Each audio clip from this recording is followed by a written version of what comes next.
Good morning and Happy New Year. Let's get started setting the stage for 2022. I see so many of our client partners participating in the event. And for those of you who are not yet our client partners, we look forward to connecting with you this year to discuss your advertising plans. I'm Starla Perrigin, Regional Sales Manager of the leading local and national streaming TV advertising platform, Premion. And on behalf of the entire Premion team, I'm happy to connect with Joe Guith, President of Restaurant Brands at Focus Brands in Atlanta. Joe, let me start by saying thank you to the Schlotzsky's team for the business. We look forward to growing our partnership with you this year. At Focus, you oversee one of my lifelong favorites, McAlister's. Fun fact, I grew up a short distance from Oxford, Mississippi, so maybe we should shout out to all the Ole Miss fans on the call today. So I've had the opportunity to eat at the original McAlister's in Oxford.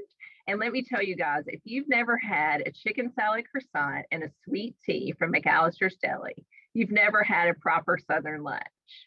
So Joe, you are coming up on your 1-year anniversary as president of Restaurant Brands. Congratulations. Thank you. So we would love to hear more about your role and the brands in your portfolio. Sure. Thanks, Starla. So as you mentioned, so Focus Brands is actually 7 brands. So there's the specialty side, which is Cinnabon, which I used to oversee, Annie Ann's, Jamba, and Carvel. On the restaurant side, we have McAlister's, Moe's Southwest Grill, and Schlotzsky's. Previous to this, I managed the McAlister's Deli brand and now oversee the restaurant side of the portfolio, which is roughly 1,500 restaurants and about $2 billion in system-wide revenue. Wow. That's no easy task. So tell me, Joe, how do these brands, McAlister's, Moe's, Schlotzsky's, differ in how you think about your customer? So they are very distinct brands. There's certainly overlap, but especially as it relates to obviously sandwiches and geographic footprint as it relates to Schlotzsky's and McAlister's, but also very distinct. And as we navigated through the pandemic, the performance was also quite different. And overall, thankfully, Focus Brands and the restaurant brands have come through and are stronger for it. From a Schlotzsky standpoint, they have 85% of the units that have drive-thrus. So that was a natural tailwind, but the team did a fantastic job tightening up the menu, increasing the marketing investment, including streaming, as you've talked about, as we continue to understand how that plays a role in our media mix. With McAlister's, we were very fortunate because we made a pretty substantial investment in digital and launched a new app platform loyalty program about 30 days before the pandemic hit. And so McAlister's was definitely a benefactor, and we saw a massive shift. And it, being a primarily dine-in brand, today is trending well above pre-pandemic levels, with a pretty massive channel shift, going from a 55% dine-in brand to 35% dine-in. But going from 10% digital to 40% digital and running double digits over 2019. So, and I'm sure we'll talk more about that. And underpinning that was the loyalty program, where participation rate went from 3% to 23%. And so that McAlister's is definitely our digital story. Moe's, though, also made some really smart moves around launching family kits in a pandemic where people were eating more at home, as well as introducing a second line to a substantial portion of the system to address the surge in off-premise. So, today we look at the brands and they definitely have distinct elements of the experience. So Schlotzsky's with the drive-thru, McAlister's with table service. So now we have the ability to order tableside through our app, which has been very well received. With Moe's, we're now advancing the digital experience to match more of the in-restaurant in terms of moving more towards customization, which is a big piece of that. So how are you able to replicate elements of the analog experience with digital? And so, we're in a very good place, and we as Focus Brands are making pretty sizable investments at the portfolio level to enable all of that. Well, I think over the past 2 years, everyone's made a pivot, but restaurants, I think really you guys have probably had to do that more than other industries. So, and I know everyone on the call leaned in when you said from 3% to 23% of app loyalty. So let's talk about that a bit. I know some of your brands have invested into a true digital journey for your guests, if you will. So what are some of the some successes that you could share from that digital transformation? Yeah, I think, and we talked about this before, Starla, is that the trends that existed pre-pandemic still exist today. And honestly, the pandemic amplified them. So certainly there are things that are differences in terms of social distancing, disinfecting, the PPE equipment that's present in the restaurants. But the shift to digital and off-premise and convenience, that was there. It's just been accelerated. And the adoption of these technologies has also been accelerated from a guest perspective or a consumer or customer perspective.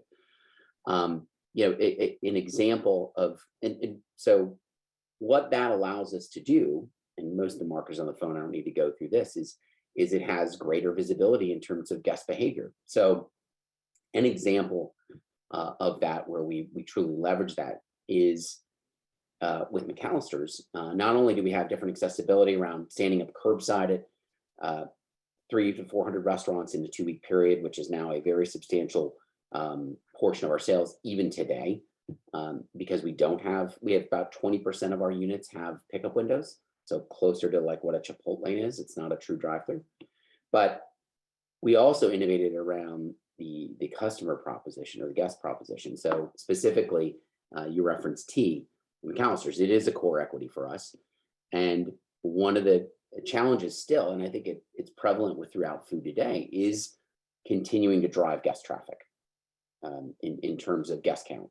So a lot of inflationary stuff going on, putting pressure on traffic and guest counts.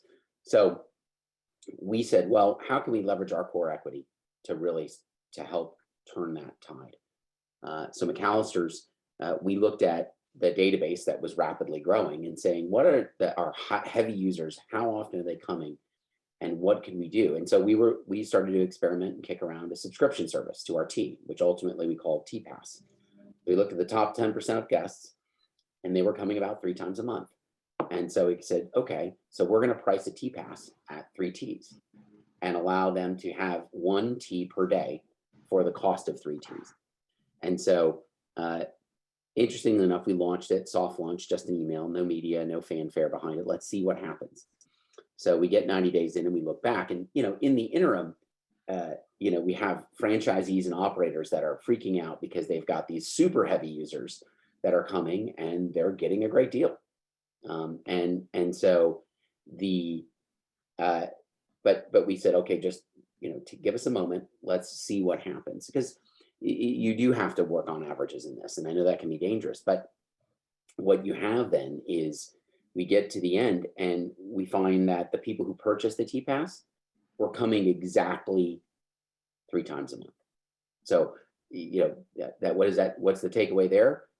Guests are pretty smart, so they know. So they buy it. But to get the discount, you had to come more. So our goal was just to get to 4. Well, they weren't coming 4; they were coming 6 and buying. And they were coming another 1 to 2 times on top to get a free tea. Now, so a huge win, which we've continued to roll out and drive, and it's driving much. It's then looking at, talking with operators. The paradigm shift is looking at guest level profitability, and in the e-com world, and for digital natives, that's like, oh, well, of course we think that way. But in food, we don't. We think in terms of promotional profitability. But the great news is, we had guest revenue up 80%, but even on the tea, which did effectively create a discount, it was still a 75% flow through versus 85. So wickedly profitable. And so, but it was that pivot to get people to start thinking about not just the tea that I'm giving away, but what does it do to the guest behavior? So that's probably one of our best examples in terms of how we're now leveraging this new platform to engage guests in new ways to deliver greater value and ultimately frequency. And I'm proud to say that McAlister's is now, and has been for quite some time, back to a positive traffic count, which is very unique in the food service industry. So, what a success story. I'm busy downloading my TPass right now, but I do, Joe, to say that, hey, we went from the average guest count of 3 to 6, and create a really super user, right, of the McAlister's brand. Yeah, and that was times per month, and again, it's about expanding it, and there are limitations.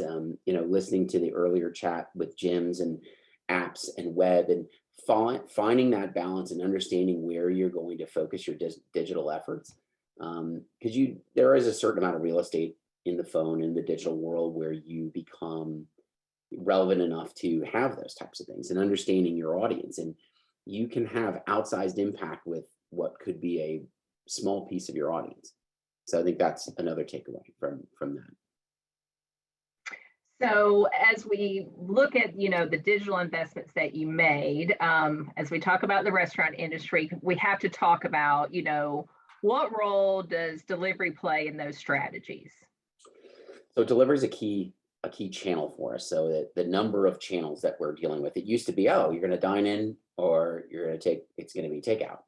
Well, now it's dine in, and within dine in, there's, the traditional route, and then there's tableside ordering. Within takeout, there is still traditional takeout. There's takeout, with order ahead. There is curbside. There is pickup window. There is delivery. There is first party delivery, where you're ordering it through our app, and there's third party delivery, which is your Uber Eats and DoorDash. So now you've exploded into these, call it 8 channels from 2. Delivery obviously plays a big role. That spiked during the pandemic, and it has stuck. And as you and I talked about, you talked about a trend, and the notion of convenience and accessibility, again, was there. But now those platforms, like other digital platforms, leverage the crisis to invest and build those databases, and they have their own loyalty programs. And so it's an important channel for us to consider as we continue to build direct relationships through white label delivery, which is still much smaller, and we're never really going to outspend them. I think the analog for people would be rewind the tape back 15 years when you booked travel, and where did you go? You went to Expedia. And now today you have options depending on how loyal you are to book directly with your airline or your hotel, and there's benefits to that. But there's still, Expedia still exists. And so it's finding that balance between the two, and making sure that you're right sizing the economics. So obviously there's a pretty sizable commission associated with third party delivery, making sure that you're covering those economics through your pricing and commercial policies. So, and what we found by and large is guests are willing to pay, and is surprisingly price insensitive. Because there's just a certain occasion. And right now it's coming through pricing and other markups, but in the end, people reflect on how much did I spend? And I think what you ultimately find is that, people will be spending, call it 30% more, but for a family who's spending $60, $70 normally, so that's $20. Will I spend $20 for the convenience of having it delivered to my home? The answer is yes, on certain occasions. I think the explosive growth in that channel, I think because of the cost, is probably nearing equilibrium. We'll see.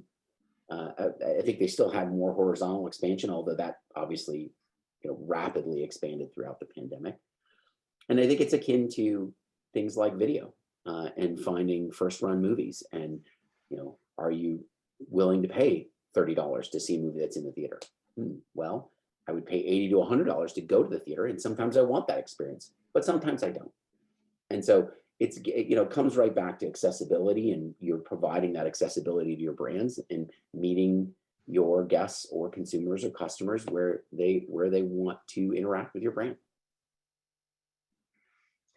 Well, speaking of meeting them where they are, we all know the restaurant business is highly localized, right? Even though you guys have national brand names, it becomes localized in your community. So what is your approach for local marketing and advertising? So what I would tell you, there's a lot of blurring between national and local. So those days of, well, I've got national spend where I'm going to do big TV campaigns and things like that, and then there's the local spend. That's blurring dramatically, especially in media. In fact, by and large, distinguishing between the two is actually sub-optimizing, because what you'd find is, we'd uncovered we're competing each other with search, because we're buying it separately. And so rapidly we're moving to a consolidated model on media. Call it national, call it local, doesn't really matter, because digital is all localized. There is still a role for local grassroots marketing for sure. But trying to pool those resources and get a consolidated, efficient, and highly impactful strategy is the way forward. And we have seen those shifts in those dollars in all brands. And I think that will continue. So a centralization of planning. Yes, because you can localize it. And with digital, dollars follow the dollars by and large. It's not perfect, but it is so much more effective. And for us, when we talk to franchisees about it, it's saying, is my spend accretive? So it's a fancy way to say, are you making more money in these dollars? And I don't mean top line, I mean bottom line, and looking through the flow through.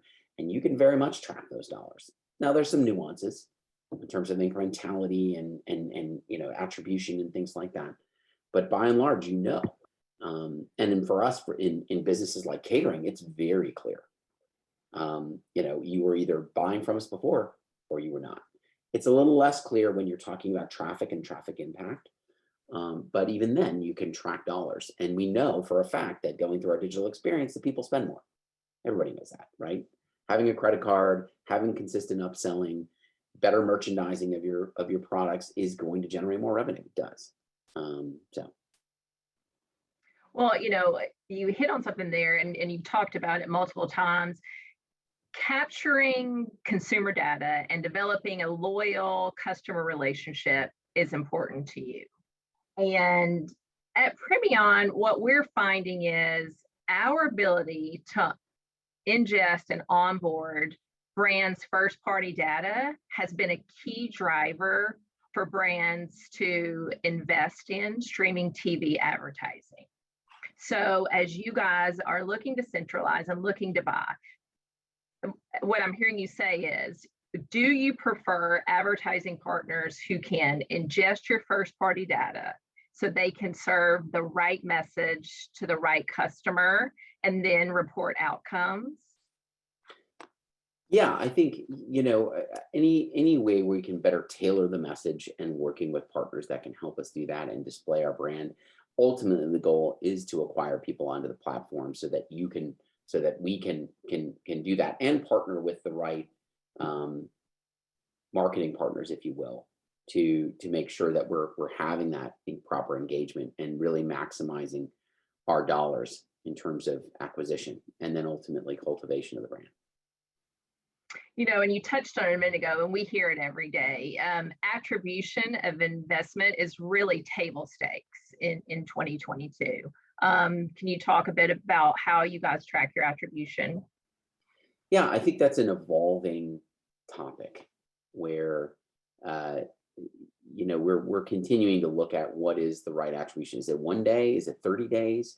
So I don't know that we've landed on that just yet. It's a topic we continue to address and look at. I think data scientists that we work with, I think there's a real sweet spot at 7-day window. I don't know if you guys are testing that window as well. Yeah, well, I think we're looking at all of it. And so I think 1 day is too short. I think 30 days is probably too long. And so, yeah, we're continuing to tweak that. Yeah. Because like I said, when I want a McAlister sweet tea, I want it now, not 30 days from now, right?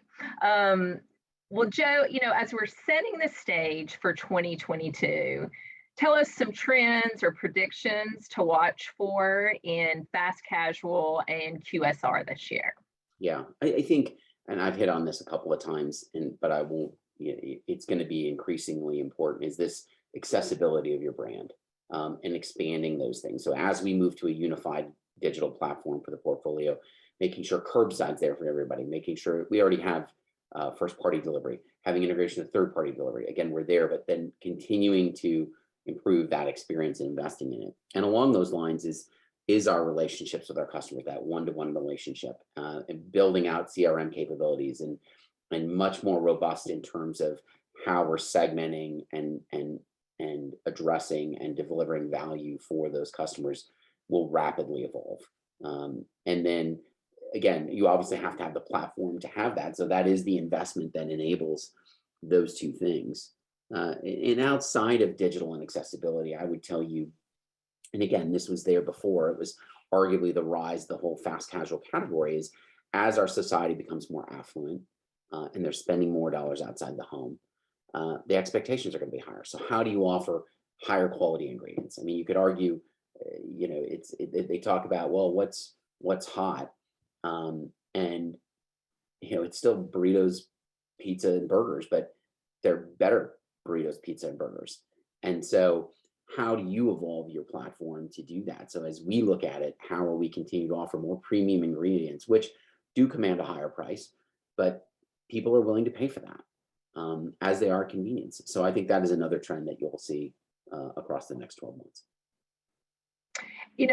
We touched a bit about, the three brands, right? And so how are you working, I guess, with the significant digital investment that you guys have made, like I said, pre-pandemic for some brands and in the pandemic for others, that one platform, if you will, to help, find efficiencies. Can you talk to us about that a bit? Yeah, that's a huge effort right now. I would tell you we're ramping up our spend by 3 to 4x on just the infrastructure side of things. And now it gets into very detailed planning in terms of how you make those transitions, what functionality we're building out, when we move certain brands. We're way deep into that. That is a huge focus for us. And it's a tricky one, right? Because we have some brands that are behind that we want to move quickly on, and we have some brands that are far ahead. And we want to make sure that we don't lose the progress that we already have. And so that striking that balance is a real challenge. I think also thinking about funding creatively as well. So we did institute a digital convenience fee for our customers that has helped fund this transformation. So really thinking about that, because it's great that you can increase your media spend and your acquisition, but if you don't have that guest or customer experience that delivers on that brand promise, you've got to look at the weighting between those two spends. And I think that investment in digital and that platform, that is definitely, as you and I talked about earlier, is going to increase this gap of the have and have-nots. And it's going to put a lot more pressure on independents.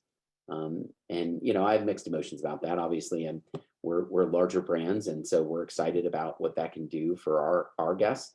But I do think there will be a continuing Darwinism, if you will, within the restaurant industry in terms of who will be able to survive given guest expectations in these arenas. And I know you had touched on when you and I spoke that just footprint, right? Like your location footprint, you guys are doing some reevaluation of how much real estate do we really need?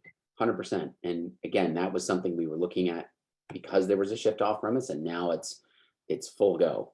So I would tell you, most of our brands are reducing their physical footprint by 30 to 40%. Definitely going to either drive-through or pickup windows, and re-looking at even the back of house in terms of making sure you're having two lines and being able to service that significant off-premise business and the surge there. So lots of ways to be re-looking at footprint and launching that. And good news is a lot of that work was underway. It's accelerated. We continue to enhance it. And we are rolling that out across the portfolio. Well, Joe, what I've heard you say so far is, customers' demand for accessibility and a personalized experience is here to stay. And brands need to keep that top of mind in all decisions that they're making, all the way through to their marketing efforts and who they choose as advertising partners who can best deliver that one-to-one experience of the right customer and the right message. So, thank you for a behind the scenes at Focus and giving us those 3 key priorities in 2022, which obviously include that continued digital investment, maintaining premium food quality, but most importantly, delivering that best in class one-to-one customer experience that you guys are known for and are continuing to grow. So I will say, Joe, as a streaming TV professional, I would not be doing my job if I didn't ask you, what show are you currently binging? What I would tell you is I'm not currently, but I'm very much looking forward to Ozark season 4. So, yes. Which I think is coming, I think within a week. Very yes. excited about that. Big Jason Bateman fan. You remind me of Jason Bateman in a way. Well, that's an aside. But that is a huge compliment. Thank you. You really do. So, that's shot like up on like maybe Lake Oconee. Yeah, it's here in locally. Georgia. Yep. Yeah. Sure is. So, well, listen, as we're waiting for some questions to come in from the audience, I know the people want to know, what is your favorite menu item at Moe's? At Moe's, gosh, I love a homewrecker bowl. Is fantastic with lots of our hot sauce and definitely the add of jalapenos. I'm a spicy guy, so. Yes, I love a homewrecker burrito. I need to probably switch to the bowl and get rid of those carbs. But what about Schlotzsky's? Schlotzsky's, what's been interesting. I love the original, but really some of the new flatbreads are really fantastic. And I know very shortly we're going to be rolling a calzone, a Philly cheesesteak calzone with au jus, and it's fantastic. So very excited about that. Thanks for that preview. And then obviously my favorite, McAlister's. I have to know what your favorite is there. There's so many. Obviously an unsweet tea with lemon is mandatory for me. A little Arnold Palmer, is it? I try to keep it unsweet. Okay. But I really enjoy our tea, and when I'm ready to indulge, definitely like the jalapeno turkey crunch. It has been in one of our best innovations over the last few years, where it's the jalapeno roll with turkey, bacon, mayo, avocado with jalapeno chips on it. So a little throwback to throwing chips on a sandwich. So. Yeah. What I love hearing is that Joe is a spicy guy. And I love the fact that you made lemonade out of lemons with the sweet pass. And I cannot wait to try calzone. I need comfort food right now. Yes, we definitely accommodate that. That's for sure. Do we have any questions from the audience? I'm sorry, I can't see the chat. So not so far. I mean, okay. I frankly was really fascinated by the fact that you were able to take a lot of insights, like just keep going along with the way things are trending already, pandemic be damned, and leverage that to get insights through an increase in digital. I thought that was another way to make lemonade out of lemons. That was terrific insight. Yeah, I think as you build and looking at participation rate in your digital platform relative to your total business, it really will allow you to have a more insightful development agenda, if you will, both from an innovation as well as a digital experience standpoint. But moreover, it really allows you to cultivate more of a reliable revenue stream. So. Well, if any of you guys think of something later, please send us a message on LinkedIn with your questions. I know both Joe and I would love to connect with you. I do see a couple of questions here. Oh, you do? Awesome. Yeah. So one on the biggest marketing challenge for focus brands. A great question. I think I would go back to say it'd be twofold. One is getting all of our brands onto that digital platform and trying to not have any road potholes as we go through that, and really laying that out and understanding how we transform that and leverage that. It's exciting because the level of investment will go up significantly and the capabilities will start to more approach what I would call Amazon level capability, in terms of suggestive sell and things along those lines. The second piece would be the level of marketing investment. So now that you can in fact do accretive marketing in digital and leveraging streaming and other platforms to really drive profitable growth, where is the watermark? How much should we invest? We are underinvested largely as a portfolio, I would tell you. And we've made strides, but we still have that opportunity. Second question, what is the future of Cinnabon with Schlotzsky's? Asking for a friend. Tell your friend not to worry. Cinnabon will be with Schlotzsky's for the foreseeable future. I think it's been interesting. It was launched as a co-brand, and really it's a dessert platform. And I think it's one that's really important. It's a meaningful amount of sales for Schlotzsky's, and we continue to evolve its manifestation in Schlotzsky's and how we manage that. And I think we've gotten a lot better. So, I'm open to the feedback. Let's see.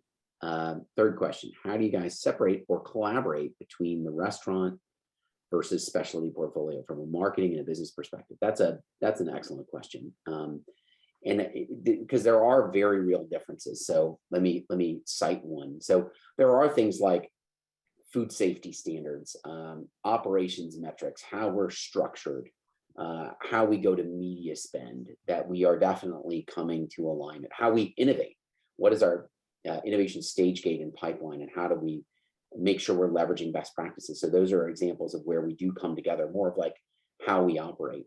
But then there are things like there are a lot of co-brands in our specialty side. And so we have to address that. Catering, and even delivery are much larger on the restaurant side, and so there we have to accommodate. So there, I think from an organizational structure, we're really in the midst of evolving some of that. But it's a great question, and I think as we continue to acquire more brands, I think you will find more categories and more platforms, because there are groupings of brands and there are special needs, if you will, to be addressed. So let's see, any other brand partnerships among your own brands in the future?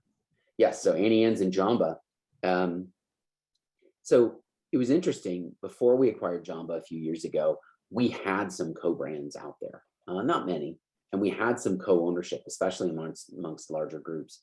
That is accelerating. Annie Ann's Jamba actually launched a drive-through in the midst of the pandemic, and it was extremely successful in Dallas.